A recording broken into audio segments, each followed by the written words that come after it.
اے میرے بھائیو، تم میں سے بہت سے استاد نہ بنے، کیونکہ جانتے ہو کہ ہم جو استاد ہیں زیادہ سزا پائیں گے، اس لیے کہ ہم سب کے سب اکثر خطا کرتے ہیں۔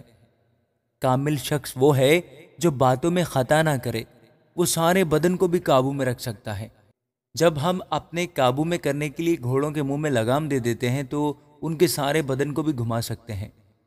دیکھو، جہاز بھی اگرچہ بڑے بڑے ہوتے ہیں اور تیز ہواؤں سے چلائے جاتے ہیں، تو بھی ایک نہایت چھوٹی سی پتوار کے ذریعے سے مانجھی کی مرضی کے موافق گھمائے جاتے ہیں۔ اس طرح زبان بھی ایک چھوٹا سا عضو ہے اور بڑی شیخی مارتی ہے۔ دیکھو، تھوڑی سی آگ سے کتنے بڑے جنگل میں آگ لگ جاتی ہے۔ زبان بھی ایک آگ ہے۔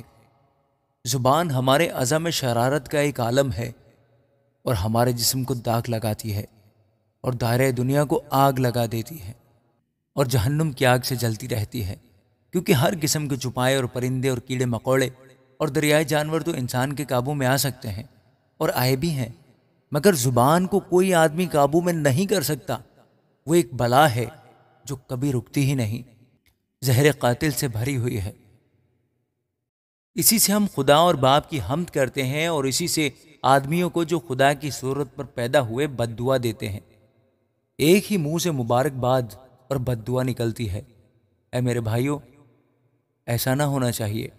کیا چشمہ کے ایک ہی منہ سے میٹھا اور کھاری پانی نکلتا ہے؟ اے میرے بھائیو، کیا انجیر کے درخت میں زیتون اور انگور میں انجیر پیدا ہو سکتے ہیں؟ اسی طرح کھاری چشمہ سے میٹھا پانی نہیں نکل سکتا۔ تم میں دانا اور فہیم کون ہے؟ جو ایسا ہو وہ اپنے کاموں کو نیک چال چلن کے وسیلہ سے اس حلم کے ساتھ ظاہر کرے جو حکمت سے پیدا ہوتا ہے۔ لیکن اگر تم اپنے دل میں سخت حسد اور تفرقے رکھتے ہو تو حق کے خلاف نہ شیخی مارو نہ جھوٹ بولو۔ یہ حکمت وہ نہیں جو اوپر سے اترتی ہے، بلکہ دنیاوی اور نفسانی اور شیطانی ہے۔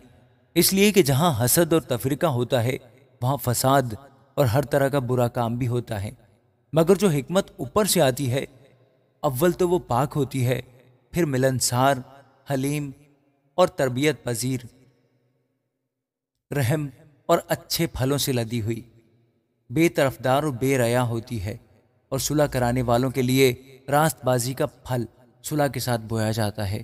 آمین۔